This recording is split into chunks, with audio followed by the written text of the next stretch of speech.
আল্লাহর কাছে জানতে চাইলাম, আমাকে অশান্ত নদীতে কেন ফেললেন?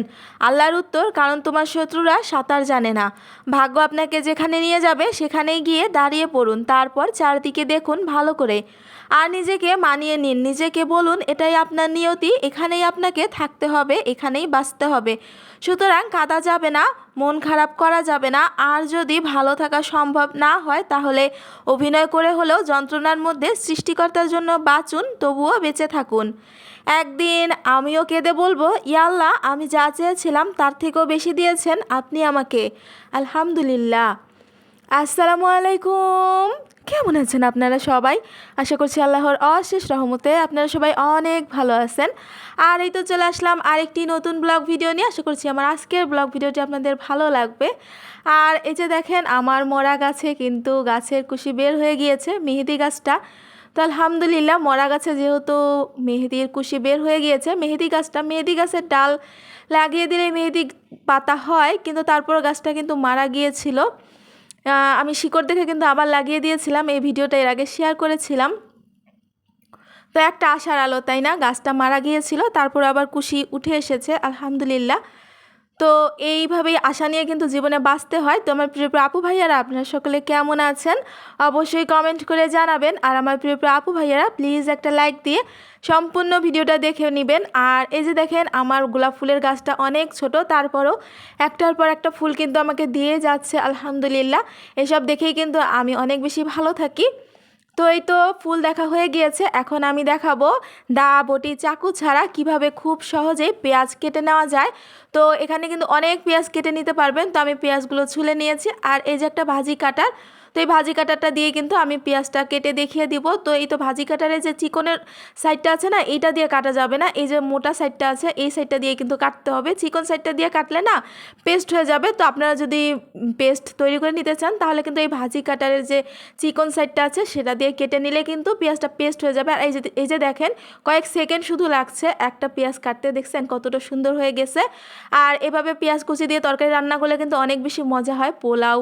তারপরে এভাবে পেঁয়াজটা দিয়ে কিন্তু বেরেস্তাও অনেক সুন্দর হয়। অনেক সময় দেখা যায় কি, আমরা বেরেস্তা করার জন্য পেঁয়াজটা চিকন করে কাটতে পারি না। আবার অনেক নতুন যারা হাউসওয়াইফ আছেন, তারা কিন্তু পেঁয়াজটা ঠিকমতো কাটতে পারে না। তারা চাইলে কিন্তু এরকম এই যে গ্রেটার থাকলে খুব সুন্দর করে পেঁয়াজটা কুচি কুচি করে কেটে নিতে পারেন। তো এটা একটু দেখিয়ে দিলাম, আশা করছি আমার প্রিয় প্রিয় আপু ভাইয়াদের ভালো লাগবে টিপসটা। তো ভালো লাগলে অবশ্যই কমেন্ট করে জানাবেন। আর এই যে আমি একটু বেশি করে কেটে নিয়েছি, এটা আমি রেখে দিব নর্মাল ফ্রিজে। তো আপনারা চাইলে কিন্তু নর্মাল ফ্রিজ বা ডিপ ফ্রিজ যে কোনো জায়গায় পেঁয়াজ কেটে সংরক্ষণ করে রাখতে পারেন, অনেক দিন রাখা যায়। আর দেখা যায় কি, যারা চাকরি করে বা যাদের ছোট ছোট বাচ্চা আছে, পেঁয়াজ কাটার ক্ষেত্রে কিন্তু অনেকটাই ঝামেলা হয়। বাচ্চা না থাকলেও আমরা অনেকে আছি ওই যে চোখ জ্বালা পোড়া করে, এই জন্য কিন্তু পেঁয়াজটা কাটতে চাই না। তো আপনারা চাইলে কিন্তু এভাবে ভাজি কাটার দিয়ে খুব সহজেই বটি চাকু দা ছাড়াই কিন্তু পেঁয়াজটা কেটে নিতে পারেন। আর আজকে বাসাটা কিন্তু ডিপ ক্লিন করে নিতেছি। তো কীভাবে ডিপ ক্লিন করে নিতেছি সেটা একটু শেয়ার করতেছি। তো এই তো কাঁথা বালিশ যা কিছু আছে সব কিন্তু একটা পরিষ্কার চাদর দিয়ে ঢেকে দিয়েছি, আর ফ্যানটা মুছে নিয়েছি। ফ্যানটা একদম ডিপ ক্লিন করে মুছে নিয়েছি। এখন এই তো আমার রুমের যে জানালা আছে সেটা এখন খুব সুন্দর করে মুছে নিব। যখন বাসাটা ডিপ ক্লিন করা হয় তখন জানালাগুলো আমি পরিষ্কার করে নিই একদম।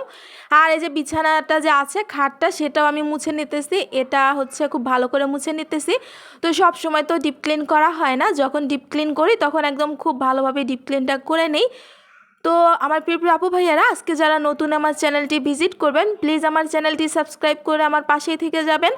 আর যারা যারা আমার চ্যানেলটি সাবস্ক্রাইব করে আমার পাশে আছেন, তাদেরকে আমার মন থেকে অনেক ধন্যবাদ এবং তাদের প্রতি অনেক দোয়া রইল।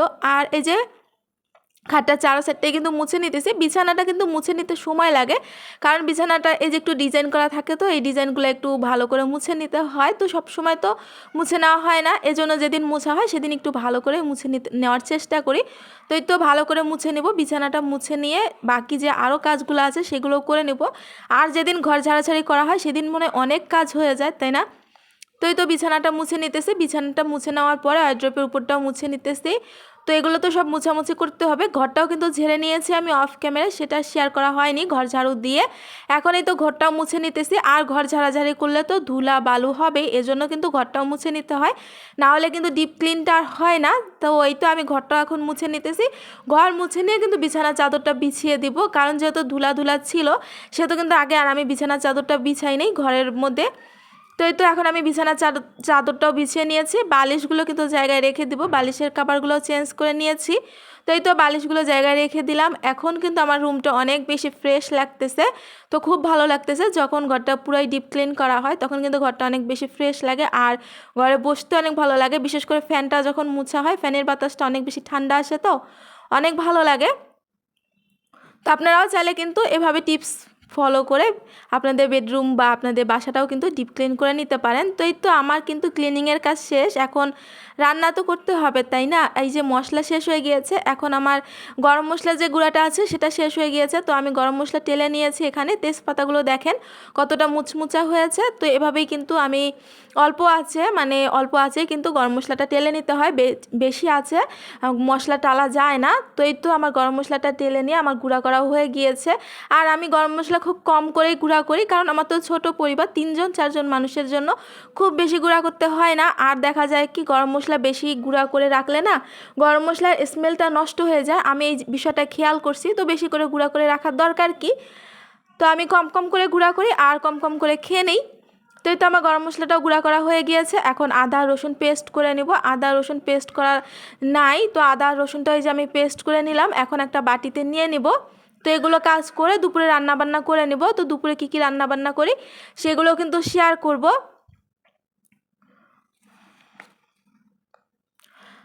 এই তো মশলাটাও পেস্ট করা হয়ে গিয়েছে। আর ওই যে ভাগ্যের বিষয়টা বললাম না, হয়তো বা আমি এই ভাগ্যের বিষয়টা বলাতে অনেকে অনেক কমেন্ট করতে পারে। তো আমি জানি আমার প্রিয় প্রিয় আপুরা কিন্তু আমাকে কখনো নেগেটিভ কমেন্ট করে না, এই বিষয়টা আমার মনে এতটা জায়গা নিয়ে আছে যে আমার প্রিয় প্রিয় আপুরা আমার ভিডিওতে কখনোই নেগেটিভ কোনো কমেন্ট করে না। তো এটা কিন্তু আমার মনে খুব বড় জায়গা নিয়ে আছে। আর এই যে হাতে মাখিয়ে কীভাবে আমি খিচুড়িটা রান্না করি সেটাও কিন্তু একটু শেয়ার করি। তো ডাল আর চাল কিন্তু আমি ধুয়ে নিয়েছি, আর ভাতের চাল দিয়ে খিচুড়িটা রান্না করে নিতেছি। আর অল্প একটা শুধু আলু দিয়ে দিয়েছি, এখানে পেঁয়াজ কুচি দিয়ে দিয়েছি, আদা রসুন পেস্ট দিয়ে দিয়েছি। এখন স্বাদ অনুযায়ী লবণ, হলুদের গুঁড়া, মরিচের গুঁড়া, সামান্য জিরার গুঁড়া, ধনিয়ার গুঁড়া আর হচ্ছে গোটা কাঁচামরিচ দিয়ে দিব। আর রান্নার তেল তো দিতেই হবে, তাই না? তো আর ওই যে আমি যে গরম মশলাটা রেডি করে নিয়েছি, ভাজা জিরা, তারপর হচ্ছে গরম মশলা আর হচ্ছে তেজপাতা যে গুঁড়াটা করে নিয়েছি সেটাই দিব। আর আমি গোটা গরম মশলা দেই নেই, বাবুরা আছে তো দেখা যায় কি ওদের হচ্ছে খেতে দিলে অনেক সময় খেয়াল করি না, তখন গোটা গরম মশলা যদি বাবুর প্লেটে বিশেষ করে যায়, বাবু অনেক বেশি বিরক্ত হয়, এজন্য আর আমি গোটা গরম মশলাটা দেইনি। তো আমি যে গুঁড়াটা করেছি সেটাই দিয়ে দিয়েছি। আর যে এখন সবগুলো মশলা একসাথে খুব ভালো করে হাতে মাখিয়ে নিব। খিচুড়িও কিন্তু খুব ভালো করে মাখিয়ে নিতে হয়, তাহলে কিন্তু খিচুড়ি যে টেস্টটা আছে সেটা কিন্তু খুব ভালোভাবে আসে। তো এখন এই তো আমি ভালোভাবে মাখিয়ে পানি দিয়েই তো বসিয়েও দিলাম, আর কয়েকটা কাঁচামরিচ দিয়ে দিলাম। আর এদিকে যে মশলা কষিয়ে নিতেছি, এখানে মুরগির গোশত আলু দিয়ে রান্না করে নিব। তো এই তো দুপুরে রান্নাবান্না ছিল, আর বৃষ্টি হবে এজন্য কিন্তু খিচুড়ি রান্না করতেছি না, আসলে সকাল থেকে বৃষ্টি ছিল না। তো এই তো এখানে দেখেন মুরগি গোস্তটা রান্না করে নিতেছি। আর মুরগি গোস্তের রেসিপি আর শেয়ার করলাম না। আরও যে বললাম না, আমার প্রিয় প্রিয় আপু ভাইয়ারা কিন্তু কখনোই আমাকে নেগেটিভ কোনো কমেন্ট করে না, এই বিষয়টা আমার মনে অনেক বেশি জায়গা নিয়ে আছে। তো আমার প্রিয় প্রিয় আপু ভাইয়াদের এজন্য কিন্তু মন থেকে অনেক ধন্যবাদ, এবং আমার প্রিয় প্রিয় আপু ভাইয়াদের জন্য অনেক বেশি দোয়া রইল। তো এই তো আমার কিন্তু খিচুড়িটা প্রায় হয়ে আসছে, কিছুক্ষণ দমে রাখবো, দমে রাখার পরে কিন্তু আমার খিচুড়িটা হয়ে যাবে। আর আমি পোলাও চালের খিচুড়ি রান্না করি না, আমার মেয়েটা খেতে পারে না, তো সেই জন্য আমি ভাতের চাল দিয়ে খিচুড়িটা রান্না করি, আর অনেক বেশি টেস্ট হয়। আর এই যে দেখেন আমার কিন্তু খিচুড়িটাও রান্না করা হয়ে গিয়েছে, আর এদিকে মুরগির গোস্ত আলু দিয়ে রান্না করা হয়ে গিয়েছে। এই কিন্তু আমাদের দুপুরে খাবার দাবার ছিল। ভর্তা হলে আরও বেশি ভালো লাগতো, কিন্তু কি করব, ভর্তা করার তো সময় পাইলাম না, তাই না? ঘর বাড়ি যেহেতু ডিপ ক্লিন করেছি, ভর্তা আর কখন করব? তাই তো খিচুড়ি আর মুরগির মাংস খেয়ে আমরা কিন্তু একটু রেস্ট করতে যাব। এই সময় দেখেন ঝুম বৃষ্টি শুরু হয়ে গিয়েছে। তো বৃষ্টি শুরু হয়েছে ভালোই, মানে সারাটা দিন ভালোই ছিল, বিকাল থেকে বৃষ্টি শুরু হয়েছে, বিকাল থেকে বৃষ্টি মানে সারাটা রাত বৃষ্টি ছিল, খুব বৃষ্টি হয়েছে। তো এই তো বৃষ্টি দেখতে দেখতে আরও কিছু কথা বলি আমার প্রিয় প্রিয় আপু ভাইয়াদের বিষয়ে আর কি। তো যখন আমি ভিডিও না দিই, আমার প্রিয় প্রিয় আপুরা কিন্তু আমার খোঁজ খবর নেয়, এই বিষয়টা আমার অনেক বেশি ভালো লাগে। এছাড়াও আমার ভিডিও রান্না বান্না সব কিছুই কিন্তু অনেক বেশি ভালোবেসে আমার প্রিয় প্রিয় আপু ভাইয়ারা দেখে। তো এই তো দেখেন অনেক বৃষ্টি হয়েছে, বারান্দা তো পুরাই ভিজে গিয়েছে, অনেক বৃষ্টি হয়েছে। আর এরকম ঝুম বৃষ্টি ভালোই লাগে, কিন্তু এই ঝুম বৃষ্টির কারণে দেখা যায় কি মানে বন্যা হয়ে যায়, এই বিষয়টা ভালো লাগে না। আর এই যে দেখেন রাত্রেও কিন্তু বৃষ্টি হচ্ছে, কতটা বোঝা যাচ্ছে জানি না, তারপর সামান্য একটু ভিডিও করে নিয়েছি। তো ভালোই কিন্তু বৃষ্টি হয়েছে, তো আর বেশি ব্লগ ভিডিওটা বড় করব না, এ পর্যন্ত রাখবো। আমার ব্লগ ভিডিওতে যদি কোনো ভুল ত্রুটি থেকে থাকে প্লিজ সবাই ক্ষমা সুন্দর দৃষ্টিতে দেখবেন। আর সবাই ভালো থাকবেন, সুস্থ থাকবেন। আসসালামু আলাইকুম, আল্লাহ হাফেজ।